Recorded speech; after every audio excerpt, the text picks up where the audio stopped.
প্রিয় দর্শক, আসসালামু আলাইকুম। আমি আজকে এই ব্রিজটা আপনাদের ভিডিও করে দেখাবো এবং এই ব্রিজের কিছু ঘটনা আছে, কাহিনী আছে। আমি পুরো কাহিনী আপনাদের আজকে বলবো। এই ব্রিজের কি ইতিহাস, কি ঘটনা। এটা হচ্ছে বগুড়া জেলার নন্দীগ্রাম থানার শেষ সীমানা। এই ব্রিজের অর্ধেক নন্দীগ্রাম থানার ভিতরে এবং ব্রিজের আর বাকি অর্ধেক অংশ রানীনগর থানার নওগাঁ জেলার ভিতরে।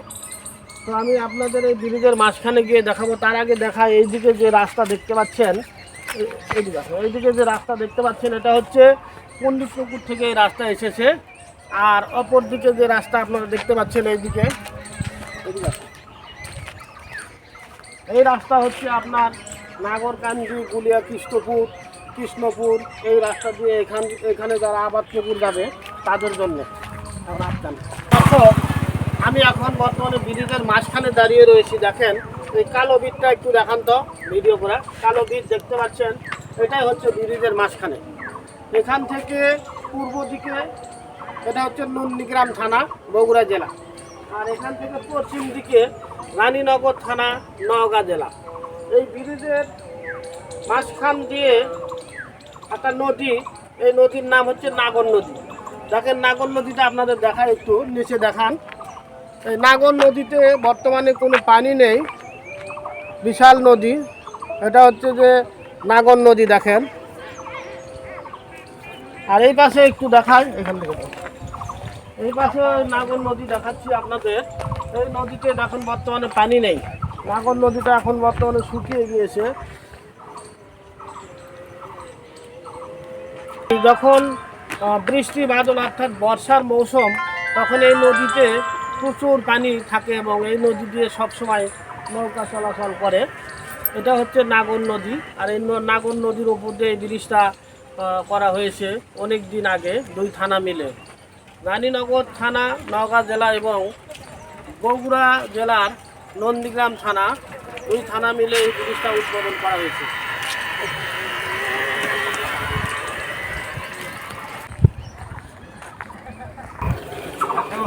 এটা ব্রিজের শেষ সীমানা। এইখান থেকে আবাদপুকুর, এই রাস্তাটা গিয়েছে আবাদপুকুর। আর এই পাশে যে রাস্তা দেখতে পাচ্ছেন, এটা হচ্ছে মুনারপুর চলে গিয়েছে। এটা নওগাঁ জেলার ভিতরে, রানীনগর থানার ভিতরে। আমি আপনাদের দেখাচ্ছি, একটু ভালোভাবে দেখাই। এই দেখেন, একটু পুরো ব্রিজটা সুন্দরভাবে দেখাচ্ছি। এটা হচ্ছে ব্রিজ। এই পাশে, এই ব্রিজের পশ্চিম পাশে রানীনগর থানা, নওগাঁ জেলা। এখানে দেখেন, এখানে লেখা আছে মুক্তিযোদ্ধা শহীদ আফজাল হোসেন।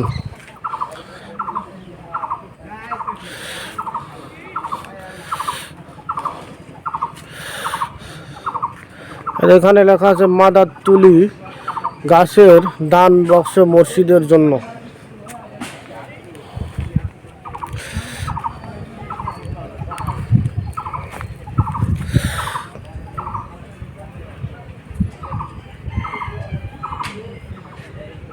এই ব্রিজের নিচে আপনাদের একটু আমি দেখাচ্ছি। এখানে দেখেন টিউবওয়েল বসানো হয়েছে পানি খাওয়ার জন্য। এখানে কিছু দোকানপাট রয়েছে, লোকজনেরও এখানে সমাগম হয় অনেক লোক। এখানে দেখেন বিশাল একটা বট গাছের আমি আপনাদের বট গাছটা আমি পুরোটাই দেখাচ্ছি। তার আগে ব্রিজের নিচের অংশ, নদীতে বর্তমানে পানি নেই, নদী এখন পুরোটাই শুকনো। এই নদীতে বর্তমানে জেলেরা মাছ ধরে, পানি কমে যাওয়ার কারণে এখানে বিভিন্ন ধরনের মাছও পাওয়া যায়। দেখেন, এটা হচ্ছে ব্রিজের নিচের অংশ।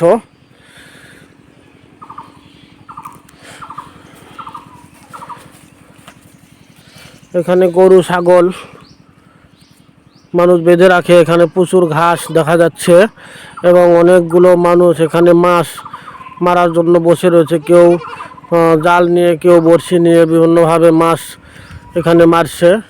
এটা একদম উন্মুক্ত, এখানে কোনো বাধা নেই যে কেউ মাছ ধরতে পারবে। তবে এলাকার মানুষই এখানে মাছ ধরে, দূরের মানুষ এখানে আসে না। আর এই ব্রিজের নিচে একটা বট গাছ দেখেন, বিশাল বড় বট গাছ।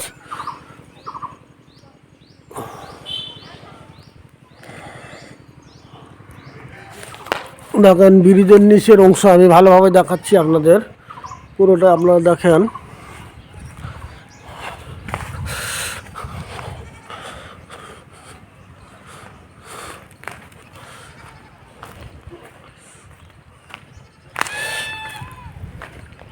আমি এখন বর্তমানে একবারে ব্রিজের নিচে মাঝখানে দাঁড়িয়ে রয়েছি।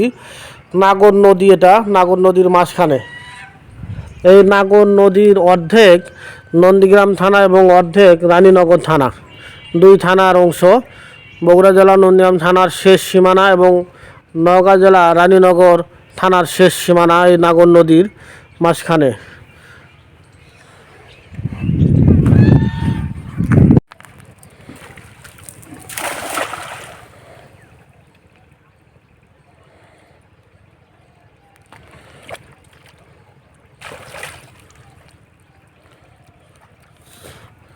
এখন বর্তমানে নাগর নদীতে আমি দেখেন আমার এক চাষা এখানে জাল দিয়ে মাছ ধরছে।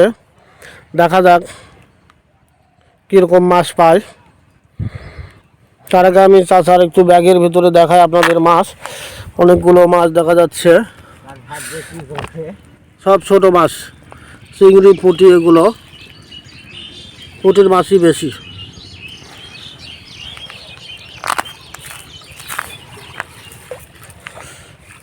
খালি কাদো চাচা, এত কাদো কে? এই যে মাছ চলে গেল।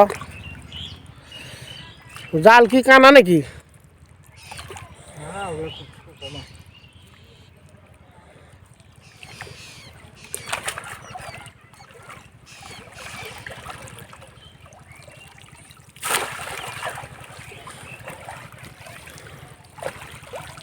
চাচা প্রতিদিনই মাছ মারেন? না। হ্যাঁ, চাচার বাসা এখানে। আপনার নাম কি? আচ্ছা, তো এখানে এই যে এই নাগর নদীর মাছ ধরা কি উন্মুক্ত নাকি? কোনো সমস্যা নাই তো? যে কেউ ধরতে পারবি নাকি? আমরা যদি মাছ মারি কোনো সমস্যা আছে? হ্যাঁ, বাসা কোথায়? আমার বাসা পণ্ডিত পুকুর। ওদের নগার থেকে আসা মারিতে বলছি, ধরছে না? কোনো সমস্যা নাই তো? কোনো বাধা নাই? কেউ কিছু বলবি না তো নাকি? ও আচ্ছা, বুঝতে পারছি।